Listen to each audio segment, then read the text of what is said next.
nationem sapientiae letificatus.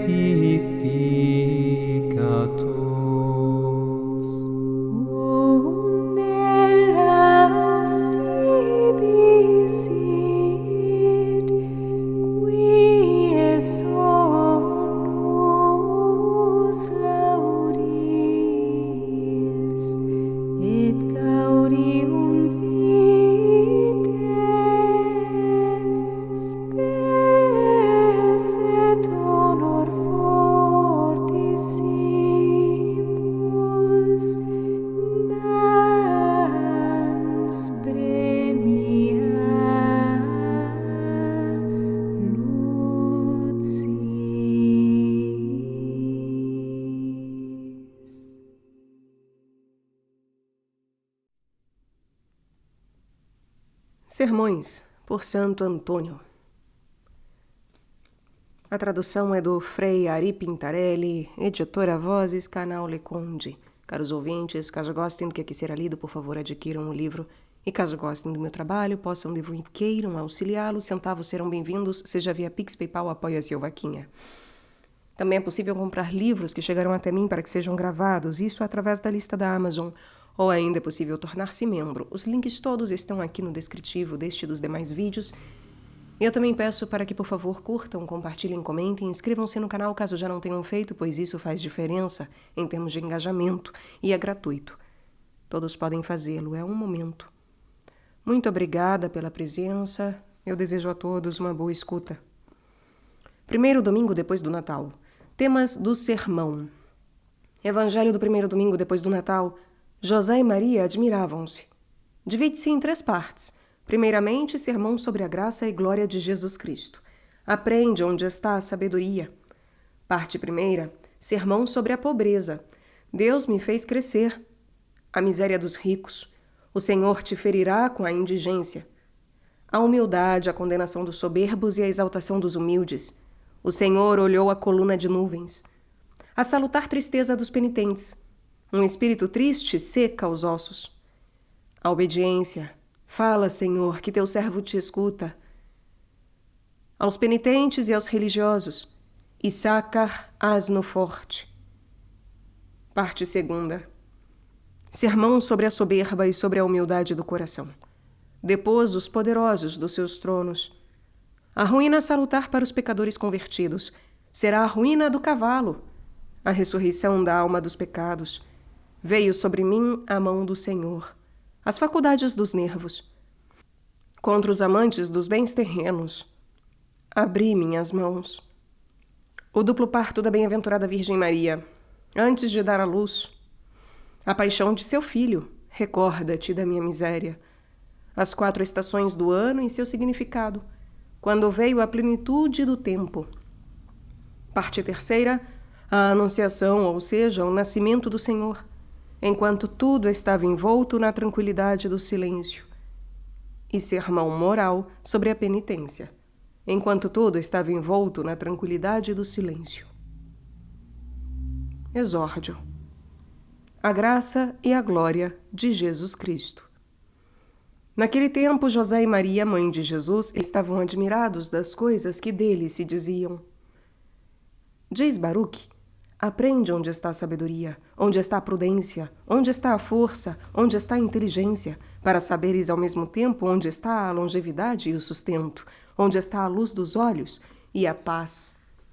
E no Salmo disse: o Senhor dará a graça e a glória. A graça na vida presente e a glória na futura. As primeiras 4 virtudes de que fala Baruque referem-se à graça, as outras 4 à glória. A sabedoria, assim chamada de sabor, consiste no gosto da contemplação, a prudência em prever e acautelar-se das ciladas, a força em suportar as adversidades, a inteligência em fugir do mal e escolher o bem. Igualmente, a longevidade será dada aos santos na eterna bem-aventurança. Eu vivo e também vós vivereis. O sustento consistirá na fruição do gozo. Preparo para vós um reino para que comais e bebais à minha mesa. A luz dos olhos consistirá na visão da humanidade glorificada de Cristo. Pai, quero que também aqueles que me deste estejam comigo onde estiver, para que contemplem a minha glória, aquela que tu me deste. A paz consiste na glorificação da alma e do corpo.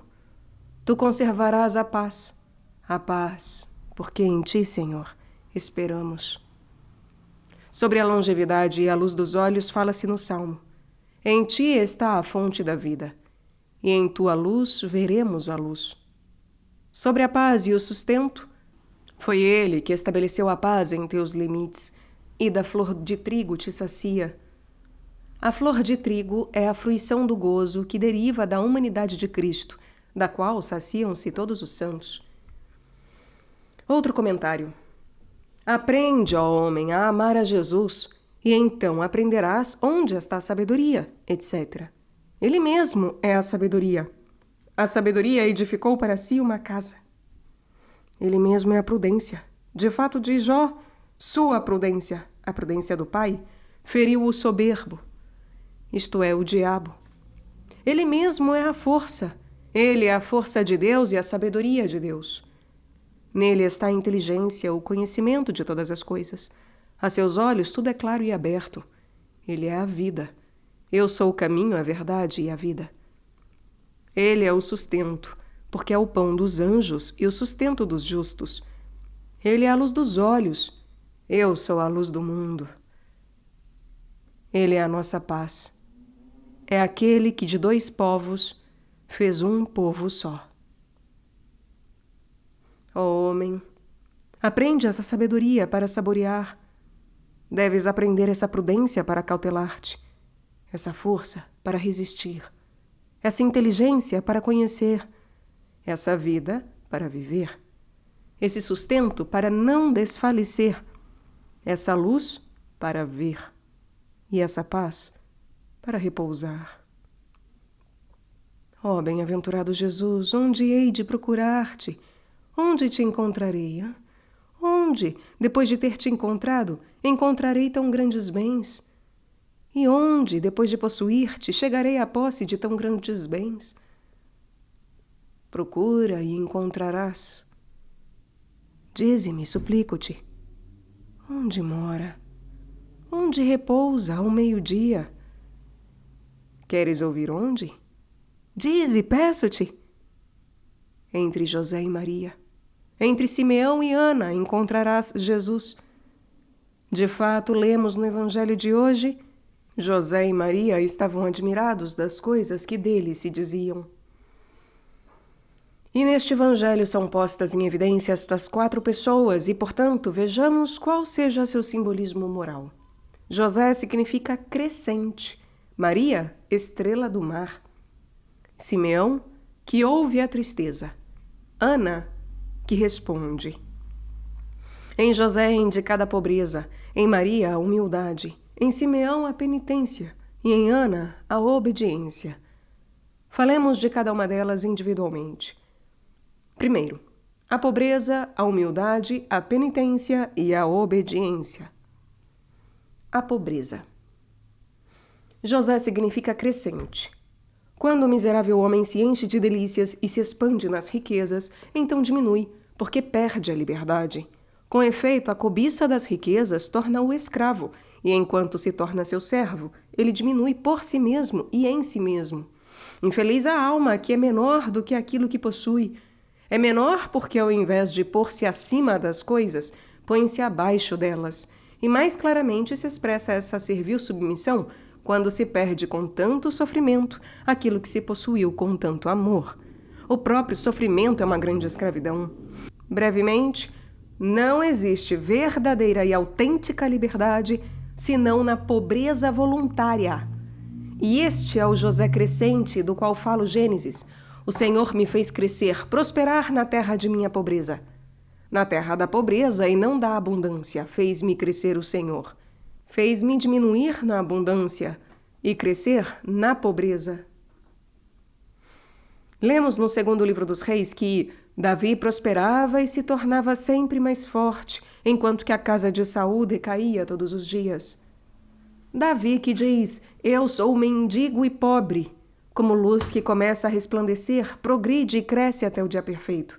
E supera a si mesmo em força, porque a pobreza escolhida voluntariamente e a alegria infundem vigor. De fato, diz Isaías, o espírito dos fortes, isto é, dos pobres, é como um furacão que faz vacilar a muralha das riquezas. Os prazeres e as riquezas, porém, enfraquecem e se consumam. Por isso, diz Jeremias, até quando te dissolverás nos prazeres, filha vagabunda? Porém, a casa de Saul, nome que se interpreta aquele que abusa, isto é, a casa dos ricos deste mundo que abusam dos bens e dos dons do Senhor nos prazeres do corpo, a casa de Saul diminui a cada dia. Diz Moisés, o Senhor te ferirá com a indigência, com a febre, com o frio, com o calor e com a seca, com o ar poluído e com a ferrugem, e te perseguirá até pereceres. O Senhor fere o rico deste mundo, isto é, permite que seja ferido com a indigência, porque sempre lhe falta alguma coisa. Com a febre, porque é atormentado e sofre com a felicidade dos outros. Com o frio, isto é, com o medo de perder aquilo que acumulou. E com o calor, porque arde no desejo de ter aquilo que não tem. Com a secura da gula, com o ar poluído da má reputação e com a ferrugem da luxúria. Eis como diminui a casa de Saul. Mas a casa de Davi, do mendigo e do pobre, cresce de virtude em virtude na terra de sua pobreza. A humildade. Maria, estrela do mar, Maris Stella. Ó humildade, ó estrela, mais luminosa que ilumina a noite, que conduz ao porto, que resplende como chama e mostra a Deus, Rei dos Reis, que diz, aprendei de mim, que sou manso e humilde de coração. Quem não tem esta estrela é cego e anda às apalpadelas. Sua barca quebra-se na tempestade e ele próprio é submerso em meio às ondas. Lemos no Êxodo que o Senhor da coluna de nuvens e de fogo lançou um olhar sobre o campo dos egípcios, destruiu seu exército, freou as rodas dos seus carros de guerra, que assim afundaram na lama. Os filhos de Israel, porém, caminharam através do mar enxuto, e as águas eram para eles como uma muralha à direita e à esquerda. Os egípcios, escurecidos pela nuvem tenebrosa, são figura dos ricos e dos poderosos deste mundo, escurecidos pela escuridão da soberba. O Senhor os destruirá. Ele freará as rodas de seus carros, isto é, seu poder e sua glória, comparadas às rodas, porque giram pelas 4 estações do ano, e os precipitará nas profundezas do inferno.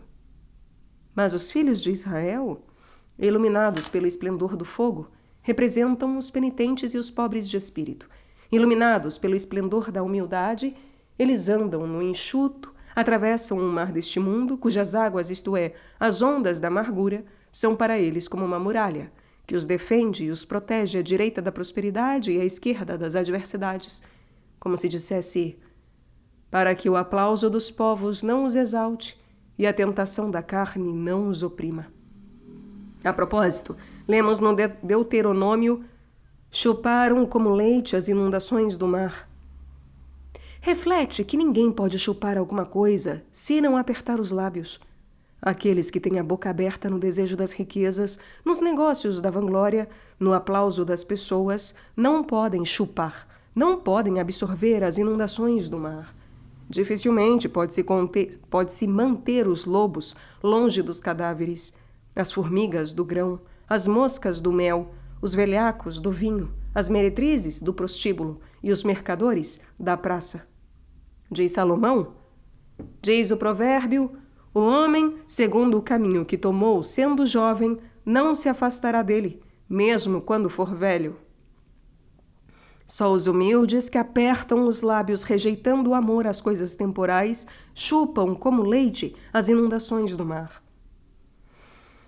Ó estrela do mar, ó humildade do coração, que transformas o horrível mar amargo em leite doce e gostoso, quão doce é a amargura ao humilde, quão leve o sofrimento suportado pelo nome de Jesus.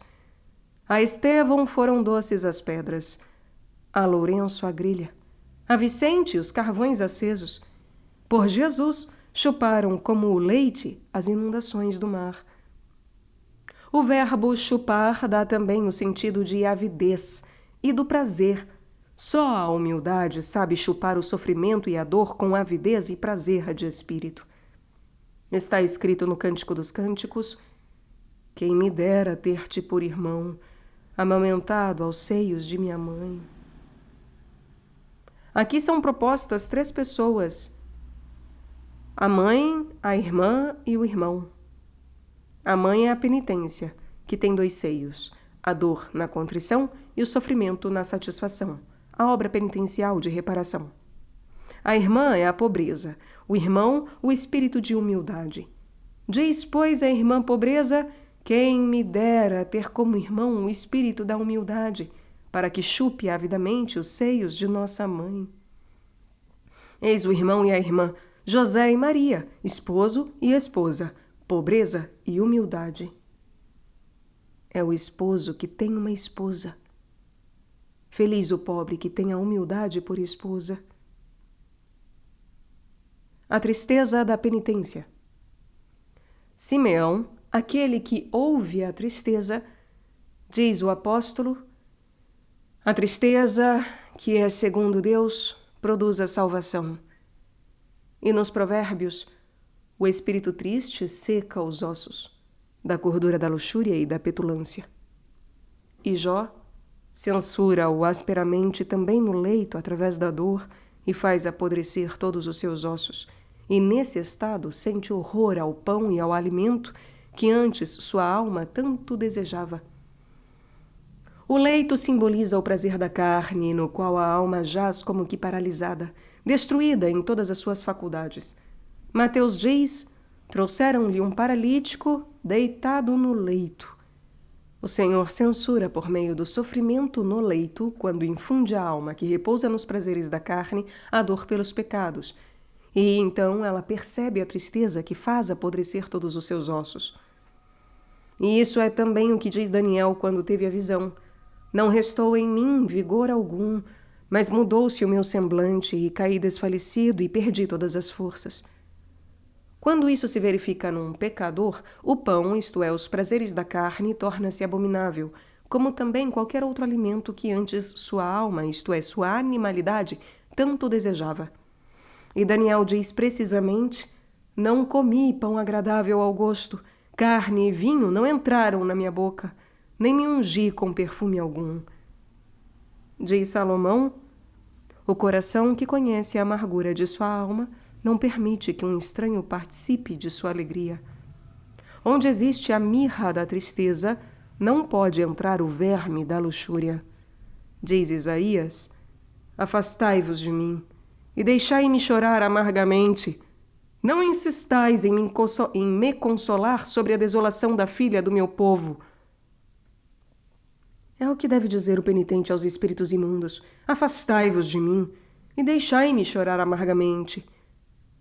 Como a fumaça expulsa as abelhas, assim a compunção, amarga e banhada em lágrimas, expulsa os demônios que assediam a alma como as abelhas zumbem ao redor do favo. E não insistais, ó estímulos da carne, em consolar-me, porque, como diz Jó, vós sois todos consoladores odiosos. A minha alma recusa ser consolada com a vossa consolação. As tuas consolações, Senhor, não as minhas, alegraram a minha alma. Porque ai de vós que tendes a vossa consolação.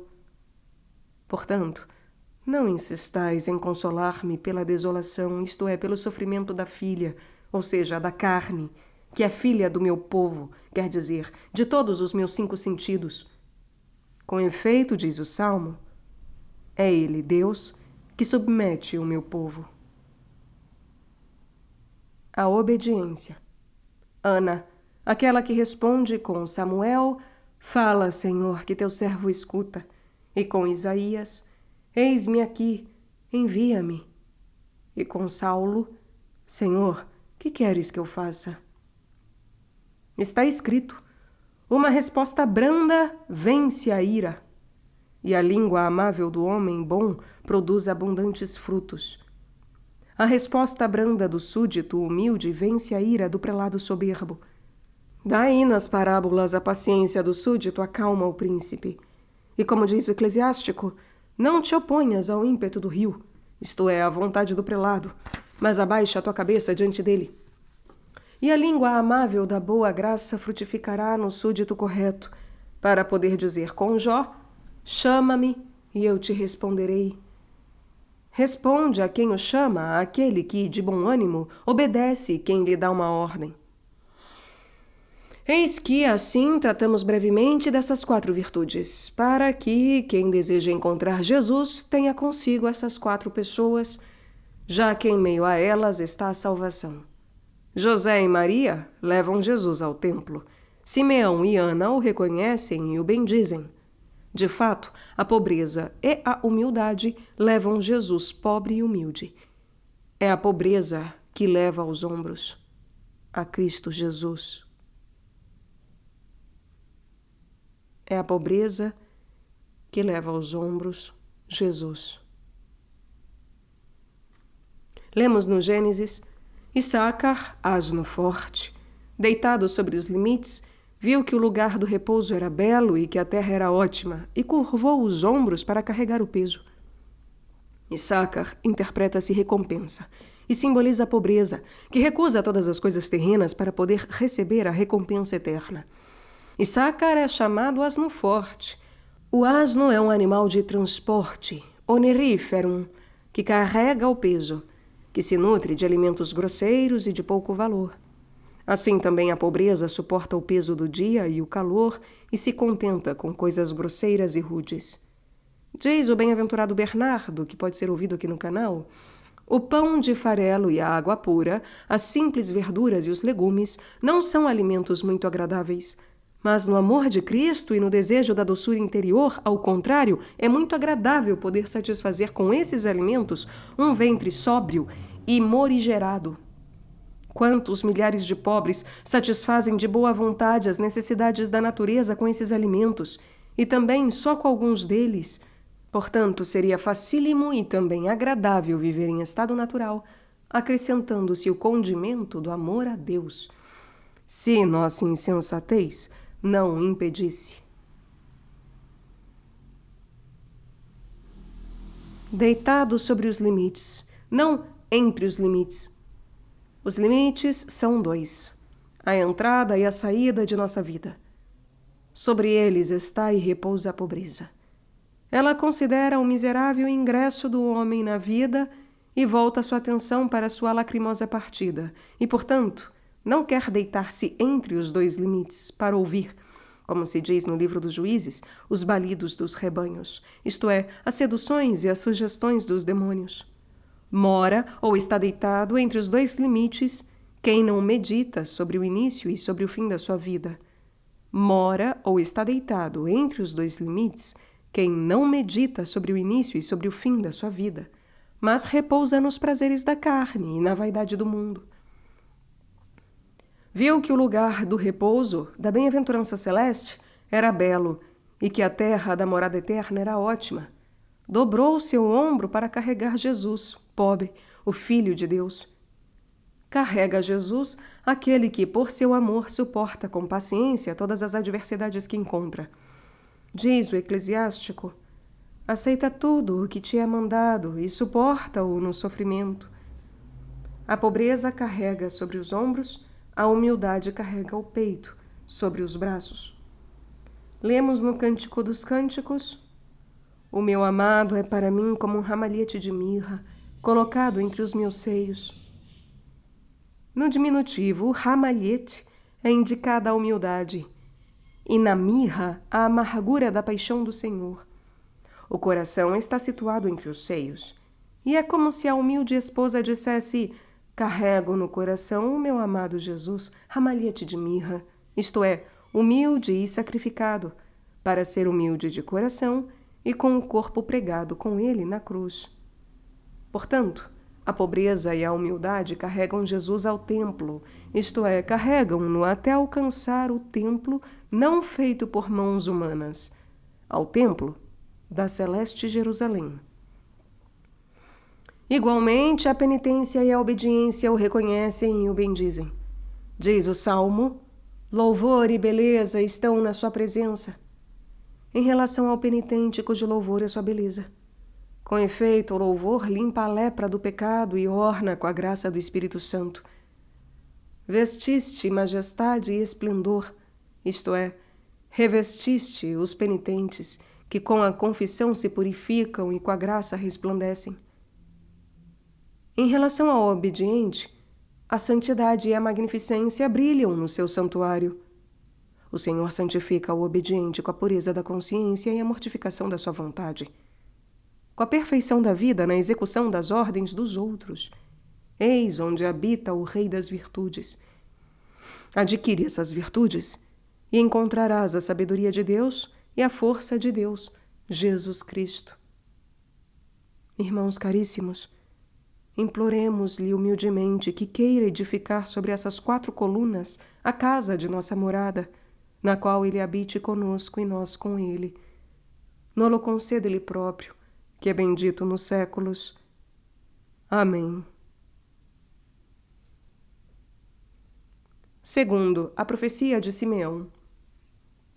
Disse Simeão a Maria, mãe do menino: ele está posto para a ruína e para a ressurreição de muitos em Israel. A bem-aventurada Maria diz no seu cântico: depôs do trono os poderosos e elevou os humildes. Depôs, isto é, pôs abaixo.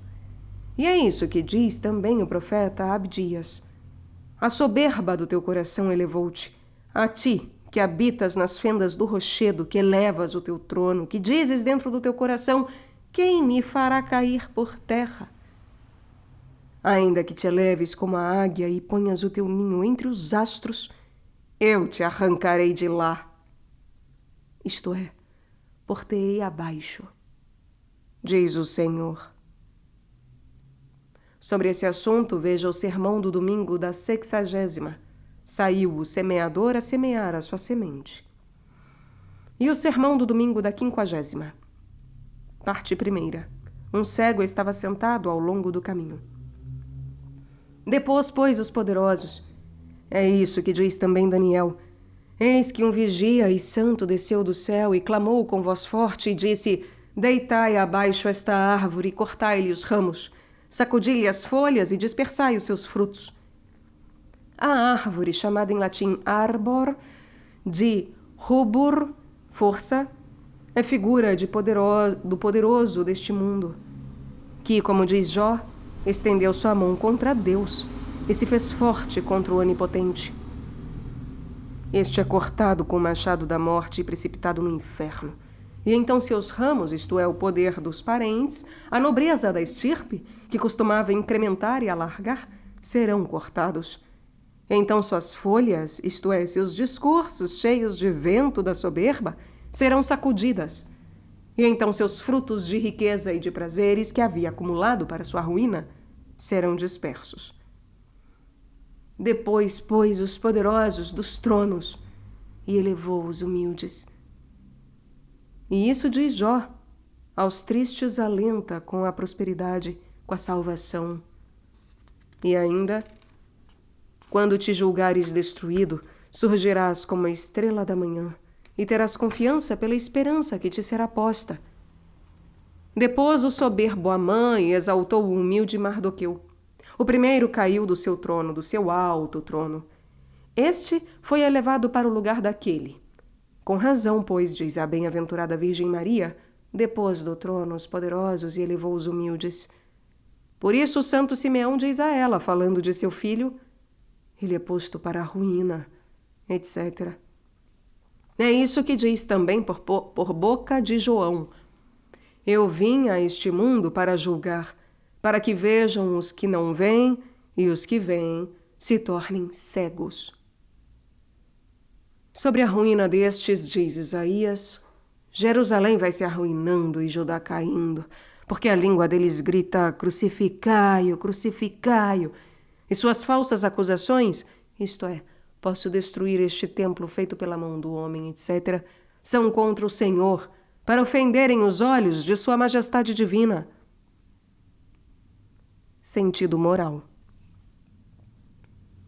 Lemos no livro dos Provérbios: transtorna o ímpio e não subsistirá, isto é, não será mais ímpio.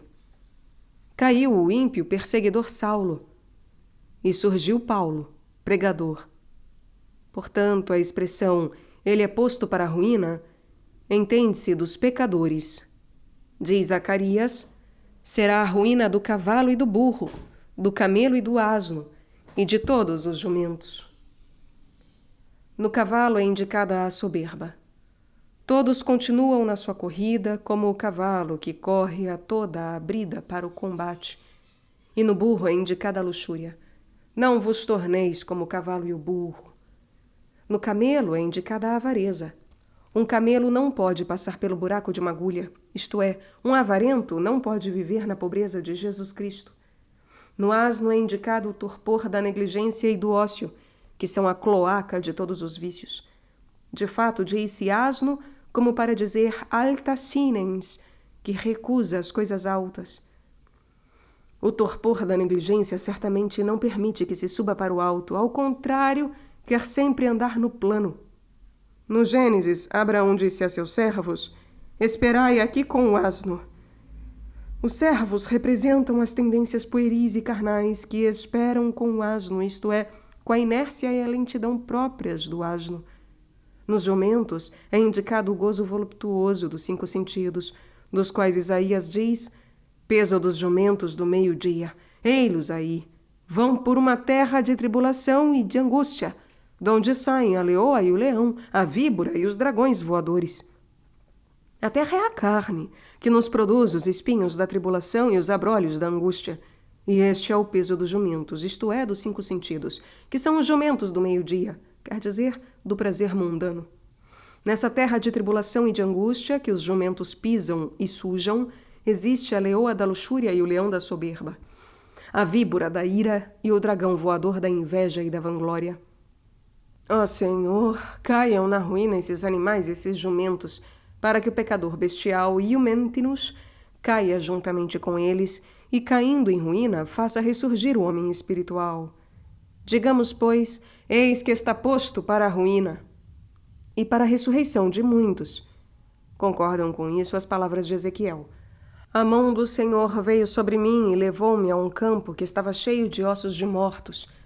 Eram muito numerosos e todos extremamente secos. O Senhor me disse: filho do homem, profetiza sobre estes ossos e anuncia-lhes: ossos secos, ouvi a palavra do Senhor. Eis que vou infundir em vós o espírito e vivereis. Porei sobre vós nervos e farei crescer carnes sobre vós, e sobre vós estenderei a pele. Os ossos secos são figura dos pecadores que são secos, privados da seiva da graça. Seu coração desfaleceu porque se esqueceram de comer o pão, que tem em si todo o sabor e todo o gosto. Desses pecadores, diz Jó, os ossos de Behemoth são como tubos de bronze. Perversos em toda espécie de mal, endurecidos como os ossos do diabo, que sustentam os luxuriosos, como os ossos do corpo sustentam a carne, são como tubos de bronze, pois como o bronze, repelem de si as flechas da pregação e a golpes de censura emitem o som, o rangido da murmuração. Ainda professam Cristo com a palavra, eis o tubo. Enquanto com os fatos o negam, eis a dureza do bronze. Mas já que a misericórdia de Cristo é maior do que a aridez de ossos e de sua dureza, acrescenta: eis que faço entrar em vós o Espírito, e vivereis, etc. Dê atenção a estas 4 entidades: o espírito, os nervos, a carne e a pele. No espírito é indicada a infusão da graça preveniente. Nos nervos, o entrelaçamento, a rede dos bons pensamentos. Na carne, a piedade para com o próximo. Na pele, a consecução da perseverança final. Farei entrar em vós o Espírito, e vivereis. Diz ainda o Gênesis: soprou no seu rosto o sopro da vida. Sobre esse assunto, veja o 2º sermão do 1º domingo da Quaresma. O Senhor foi conduzido pelo Espírito ao deserto. Porei sobre vós nervos. Grande parte dos nervos se encontram nas mãos e nos pés, nas costas e nas articulações dos ombros e do pescoço, e também os ossos que se unem entre si são ligados entre si pelos nervos. Ao redor deles existe uma espécie de humor, pelo qual os nervos são produzidos e nutridos. Quando o Senhor faz entrar no pecador o Espírito da graça, então, no seu coração, forma-se a seiva da compunção, pela qual é produzido e nutrido os nervos dos bons sentimentos e da boa vontade, que faz a junção e liga todo o corpo da obra boa. Farei crescer sobre vós a carne. É isso que diz em outro lugar o mesmo profeta. Tirarei de vós o coração de pedra e vos darei um coração de carne. Isto é, um coração que, quando está arrependido, sofra de compaixão por seu próximo, porque é carne e irmão nosso. Ó coração de pedra, que não sentes compaixão alguma por teu próximo. Ele diz, porventura sou eu o guarda do meu irmão? Sabe que se fores verdadeiramente seu guarda, terás uma grande recompensa. Lê-se no primeiro livro dos reis que o coração de Nabal ficou como morto interiormente e tornou-se como uma pedra. Realmente não teve compaixão de Davi e não quis dar-lhe nada do que era seu. Antes, prorrompeu em palavras injuriosas, dizendo: quem é Davi? E quem é o filho de Jessé? Hoje são numerosos os servos que fogem dos seus senhores. Pegarei eu, portanto, no meu pão e na minha água e nas carnes dos animais que matei para os que tosquiam as minhas ovelhas, e dá-lo-ei a homens que não sei de onde são? Essas palavras e outras semelhantes são ditas hoje aos pobres de Jesus Cristo pelos avarentos e os usurários que têm o coração de pedra. Peço a permissão de vocês apenas para pedir perdão, porque na última leitura publicada aqui no canal dos Sermões, muitas vezes, se não todas as vezes, em que houve essa palavra usurários, da usura, daqueles que são acometidos pela usura, eu li usuários. Me perdoem.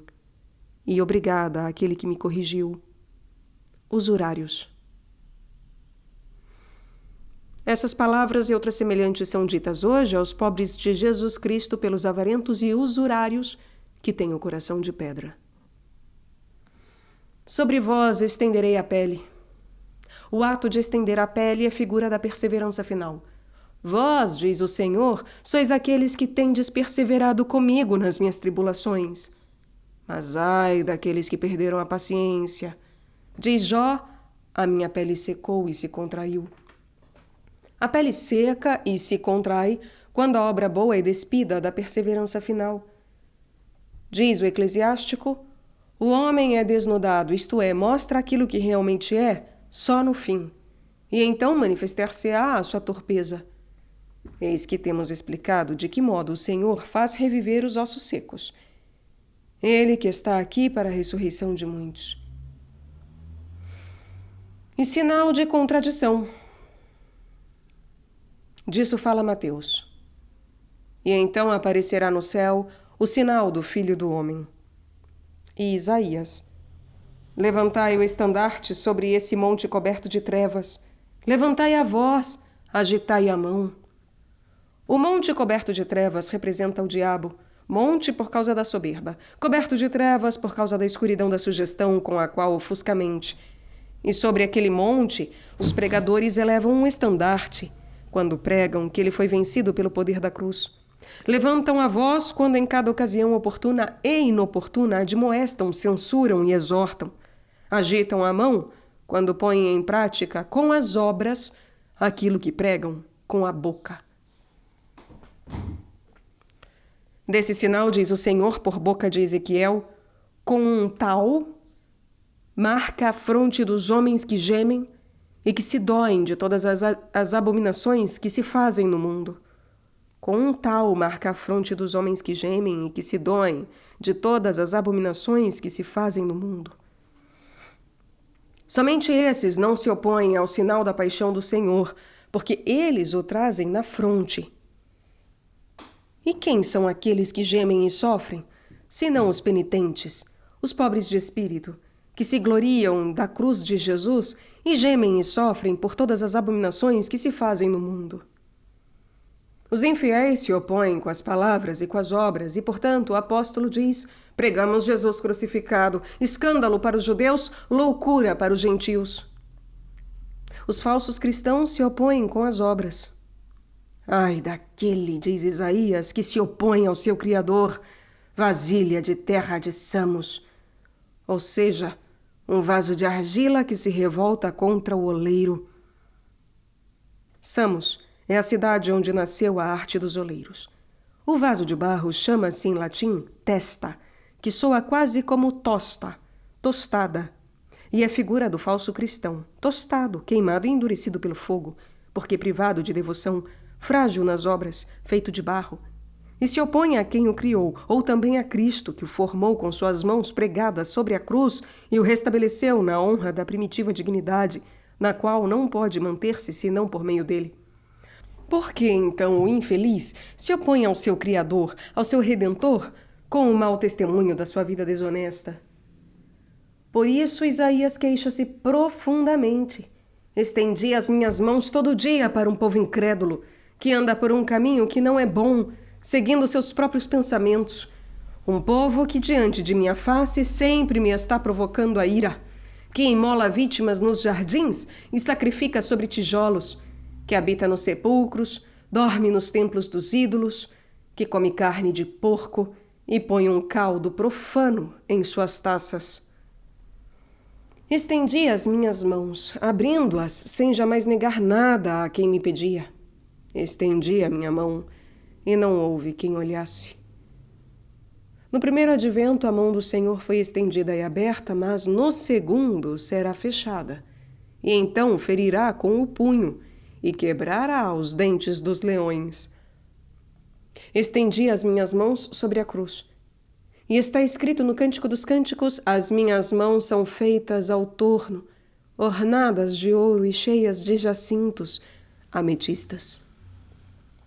As mãos de Cristo são feitas ao torno, isto é, trabalhadas ao torno da paixão. De fato, foram perfuradas pelos pregos como por uma furadeira. São cheias de ouro pela pureza das obras por ele realizadas. São cheias de jacintos, isto é, dos prêmios que nos dará na vida eterna. E o primeiro jacinto mereceu o ladrão arrependido. Hoje estarás comigo no paraíso. Todo dia, diz, e também de noite, porque quando o dia da prosperidade mundana nos sorri, então devemos recordar-nos da morte de Jesus Cristo. Realmente está escrito que na sua morte o sol se escureceu. O sol da glória humana deve escurecer-se para nós ao lembrarmos a paixão do Senhor.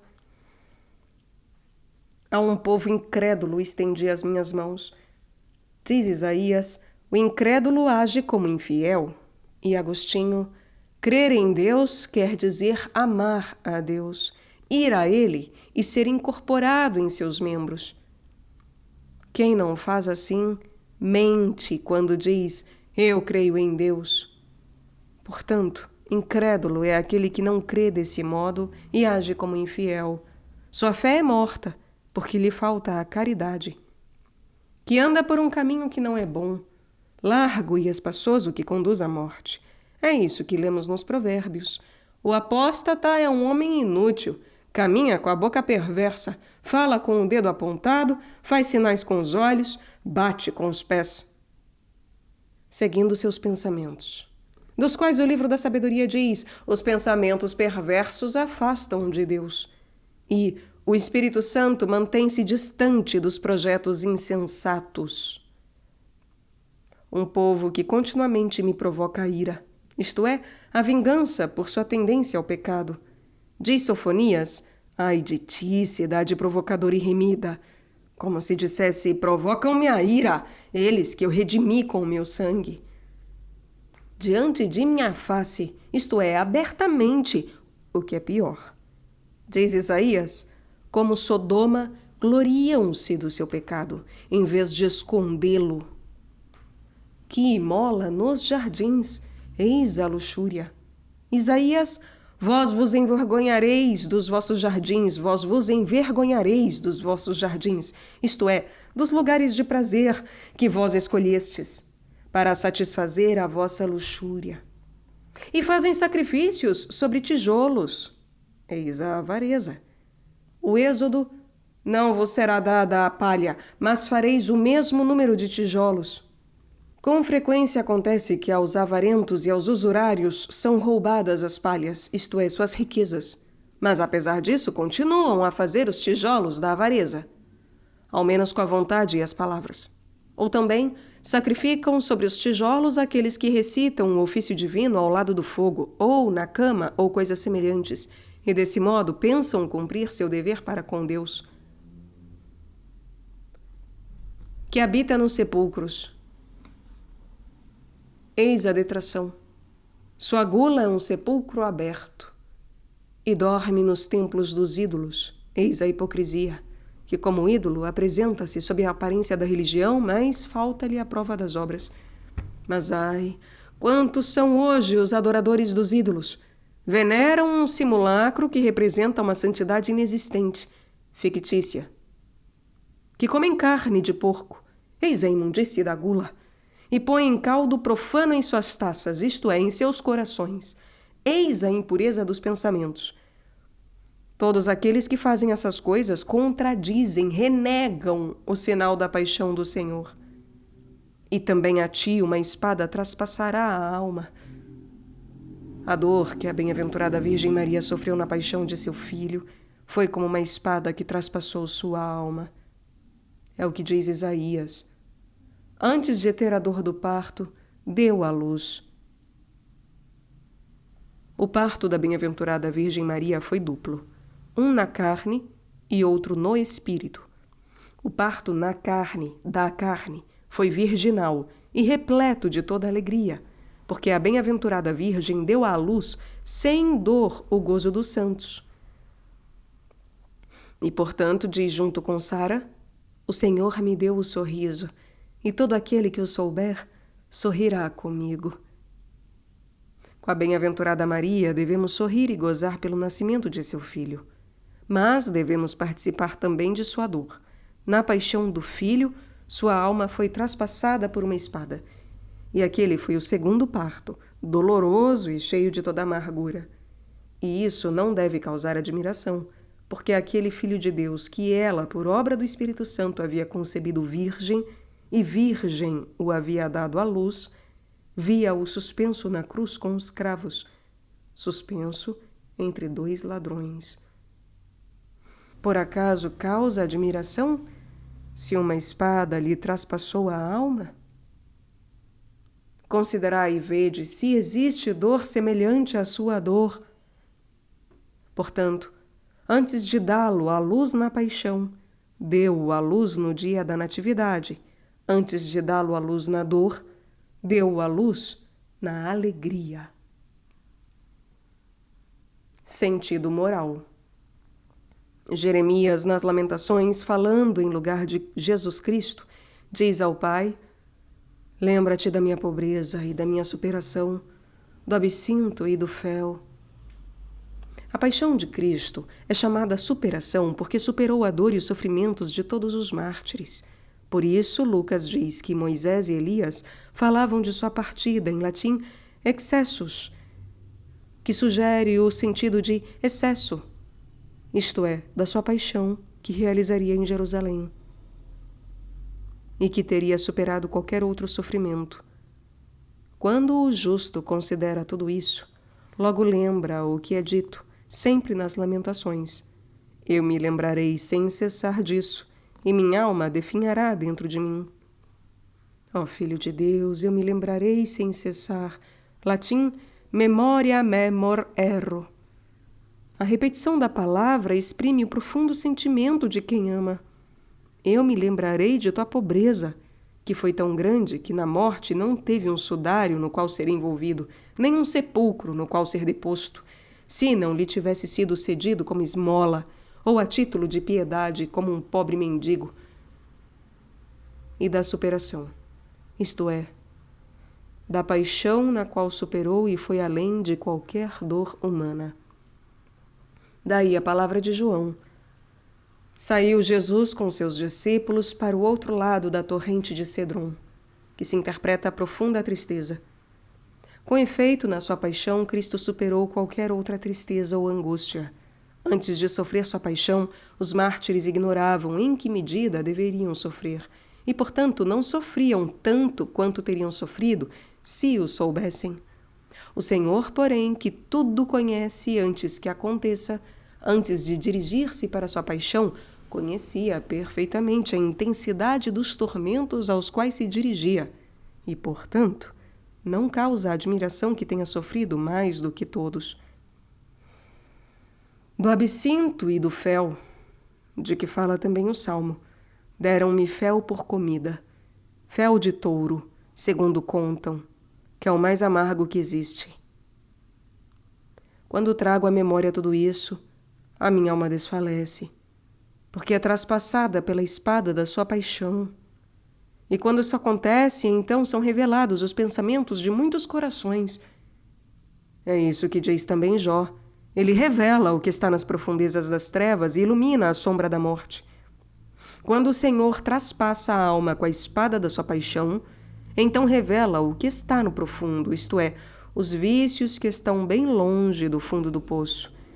Porque nunca dizem basta, mas sempre mais, e arranca-os das trevas, isto é, da cegueira da mente, com a contrição do coração, para que o homem os reconheça e, depois de tê-los reconhecidos, manifeste na confissão, e então acrescenta, e ilumina a sombra da morte, quer dizer, leva o pecado mortal à luz da confissão.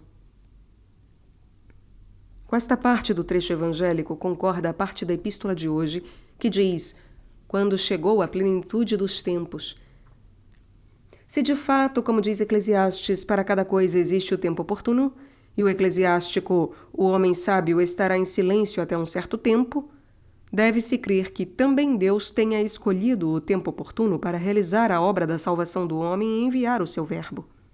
Lembra-te que no ano existem 4 estações, inverno, primavera, verão e outono. De Adão até Moisés, de certa maneira, temos tido inverno. De Adão a Moisés, diz o apóstolo, reinou a morte. Foi primavera de Moisés a Cristo. Naquela primavera começaram a brotar as flores, promessa do fruto. Quando depois veio o verão, que é a plenitude do tempo, na qual as árvores carregam-se de frutos, então Deus enviou seu filho, feito da mulher. E com isto concordam também as palavras do Levítico.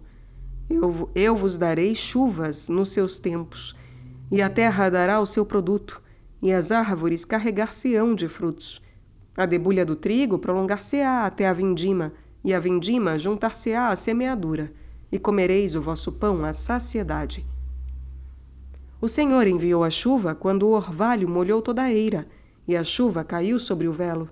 Quer dizer, quando ao anúncio do anjo a Virgem concebeu o Filho de Deus. A terra produziu seu rebento quando a própria Virgem deu à luz o Salvador, que, com a pregação e com a realização dos milagres, encheu as árvores, isto é, os apóstolos, com os frutos das virtudes. E a debulha, isto é, a paixão do Senhor, na qual ele foi esmagado por nossas iniquidades, uniu-se com a vindima, isto é, com a infusão do Espírito Santo, da qual os apóstolos foram como que inebriados. São acusados de estar cheios de vinho aqueles que estão repletos do Espírito Santo. E a própria vindima uniu-se com a semeadura seguinte, isto é, com a pregação dos apóstolos. Com efeito, começaram logo a pregar e a dizer: fazei penitência, e cada um de vós se faça batizar em nome de Jesus Cristo. O outono virá na bem-aventurança celeste, na qual os santos comerão o pão à saciedade, e sentar-se-ão, como diz Miqueias, debaixo de sua videira e debaixo de sua figueira, e não haverá quem lhes meta medo. Feito sob a lei, isto é, sujeito à observância da lei. De fato diz, não vim abolir a lei, mas cumpri-la, para remir aqueles que estavam debaixo da lei.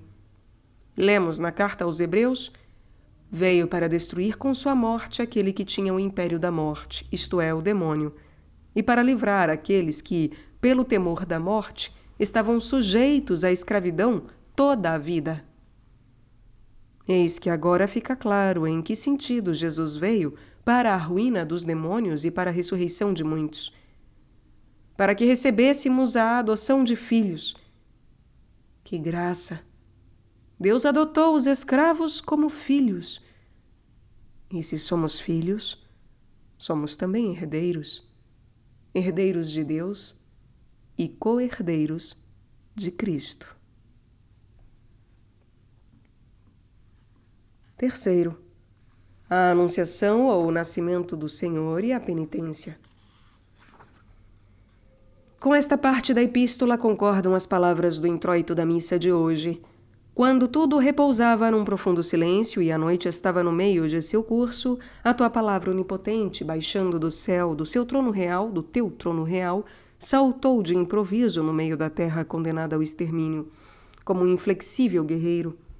Como uma aguda espada, ela trazia o teu irrevogável decreto, e chegando lá, tudo encheu de morte, e estando em pé sobre a terra, chegava até o céu. Literalmente, o texto da sabedoria é este, quando um tranquilo silêncio guardava todas as coisas. E isso é o que diz o Senhor por boca de Lucas. Quando um homem forte e bem armado, isto é, o diabo, guarda a entrada de sua casa, isto é, o mundo ou o inferno, está em paz tudo o que possui. No livro de Isaías encontramos Senaqueribe, no qual é representado o diabo, que diz: a minha mão destruiu o poder dos povos como um ninho, isto é, foram incapazes de defender-se. E como se recolhem os ovos abandonados pela mãe, assim eu recolhi toda a terra, e não houve quem movesse uma asa, isto é, elevasse uma mão contra mim, abrisse a boca e se lamentasse. Eis como todas as coisas mantinham-se em um tranquilo silêncio. E a noite estava no meio do seu curso. Disse o meio em relação aos dois pontos extremos. Os dois pontos extremos da noite são, em latim, o conticinium de conticesco, estou em silêncio, que é o momento que segue o crepúsculo da tarde, e a aurora. De Adão até a lei, isto é, até Moisés, ocorreu, de certo modo, a primeira parte da noite. Da lei até a anunciação da bem-aventurada Virgem Maria, chegou-se a metade da noite, na qual é simbolizada a transgressão dos mandamentos da lei. Nem Adão no paraíso, nem o povo no deserto guardaram os preceitos. Todos eram obnublados pela escuridão dessa noite, e, portanto, tinham necessidade da aurora, isto é, do dom e da ajuda do advento do Senhor, que teve seu início com a saudação do anjo. O início da noite foi a sugestão diabólica da serpente a Eva. O início do dia foi a saudação do anjo a Maria. E então, ó Pai, a palavra onipotente e substancial e consubstancial contigo, isto é, o teu Filho, desceu do trono real, isto é, do seio da tua majestade, da qual João diz: o Filho unigênito que está no seio do Pai, ele mesmo é que o deu a conhecer. Inflexível guerreiro. Também Lucas diz: mas se chegar alguém mais forte do que ele... Aquele que viera para quebrar as portas de bronze e despedaçar as trancas de ferro devia absolutamente ser um guerreiro inflexível. Jó diz que o diabo considera o ferro como palha e o bronze como madeira podre. O arqueiro não o porá em fuga. As pedras da funda tornar-se-ão para ele como palhas. Reputará o martelo como um restolho. Rir-se-á daquele que vibra a lança. Brevemente, é feito para não temer ninguém. Era mesmo necessário, pois, que fosse um guerreiro inflexível aquele que vinha para despojar o diabo, e que o diabo nada pudesse contra ele. No meio daquela terra, no meio, porque está entre o céu e o inferno, de extermínio, que o diabo havia exterminado, isto é, havia posto extra terminus, quer dizer, fora dos confins da vida eterna. Diz Isaías: porventura é este o homem que pôs a terra em confusão, que fez estremecer os reinos, que reduziu o mundo a um deserto e destruiu as suas cidades? Em meio a essa terra, pois, o Verbo de Deus se lançou com ambos os pés unidos, da divindade e da humanidade. Espada aguda. Diz o apóstolo, a palavra de Deus é viva e eficaz, mais penetrante do que uma espada de 2 gumes. A espada é figura da divindade, que estava escondida na bainha da humanidade. Diz Isaías, verdadeiramente tu és um Deus escondido, Deus de Israel, Salvador. Por essa espada foi transpassado o diabo, que ia exterminando a terra. Feneceu no pó, consumido ficou este miserável, desapareceu já o que calcava o país. Ela trazia o teu irrevogável decreto. Diz João, o Pai pôs tudo nas suas mãos. E ainda, tudo o que o Pai possui é meu. Igualmente, todas as minhas coisas são tuas, e todas as tuas coisas são minhas. Trouxe, portanto, o decreto do Pai, que lhe havia dado poder sobre todos os seres humanos, e o seu poder é um poder eterno. Ele é aquele que manda aos ventos e ao mar, e eles lhe obedecem. Trazia um decreto irrevogável, é o que diz Marcos. Ensinava-os como quem tem autoridade, e não como os escribas, que ensinavam com a hipocrisia e com o fingimento. E Lucas? Que palavra é esta, que ordena com autoridade e poder aos espíritos imundos, e eles saem? Estando lá, tudo encheu de morte. Parado, com as mãos abertas sobre a cruz, encheu com sua morte todas as coisas que haviam sido esvaziadas com a desobediência do primeiro homem, e de sua plenitude todos nós recebemos. E chegava até o céu, no qual está a divindade. A sabedoria se estende de um confim ao outro com força, estando sobre a terra na qual é indicada a humanidade. Diz João, ninguém jamais subiu ao céu, senão o Filho do Homem que desceu do céu. E Jó, ele é mais alto do que o céu. E que farás tu? Mais profundo do que o inferno. E como o conhecerás? A sua medida é mais comprida do que a terra, e mais larga do que o mar. Irmãos caríssimos, roguemos a palavra de Deus, o Verbo, que nos faça cair dos vícios e ressurgir para as virtudes. A espada de sua paixão traspasse a nossa alma, a fim de que possamos chegar à felicidade da ressurreição final. Nolo conceda Ele próprio, que é bendito nos séculos. Amém.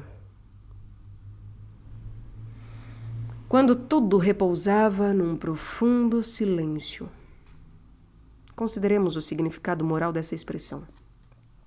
Diz Jó acerca do diabo: dorme na sombra, no denso canavial e em lugares úmidos. A sombra simboliza a soberba, que é chamada também sombra da morte, isto é, sombra do diabo. Com efeito, como a sombra segue o corpo, assim a soberba segue o diabo. Está escrito no Apocalipse: e eis um cavalo amarelo, e aquele que o cavalgava chamava-se Morte, e o inferno o seguia. Eis o cavalo, o cavaleiro e o escudeiro. O cavalo amarelo é figura do hipócrita. O cavaleiro, que se chama Morte, é o diabo. O inferno que o segue como escudeiro é a soberba, que nutre o cavalo com cevada e água, isto é, com a austeridade da abstinência, para que os homens vejam que jejua. E ele carrega sobre si a sela da fingida humildade, e é segurado pelo freio do silêncio, como diz Salomão. Até o insensato passará por sábio se estiver calado. Assim, o hipócrita é considerado santo. A morte monta esse cavalo e gira pelo mundo. Vai à caça de louvores, procura as saudações nas praças, os primeiros assentos nas sinagogas e os lugares de honra nos banquetes. Não existe soberba maior do que a do hipócrita. A falsa justiça não é justiça, mas dupla injustiça, diz Santo Agostinho. No denso canavial, cana, diz-se em latim calamus, da qual deriva a calamidade. Na cana é representada a avareza. A cana é oca, e ao grande vazio da avareza, que jamais se enche, que nunca diz basta, segue a eterna calamidade, a condenação. Nos lugares úmidos, aqui são indicadas a gula e a luxúria. Com efeito, a umidade é a mãe da corrupção. Dela são gerados os vermes e coisas semelhantes. Nos soberbos, nos avarentos e nos luxuriosos instala-se o diabo, e então um pesado silêncio apodera-se de todos os seus membros. O coração já não tem bons sentimentos, a língua deixa de louvar a Deus e as mãos são estéreis de obras boas. Diz Isaías: ai de mim por ter me calado.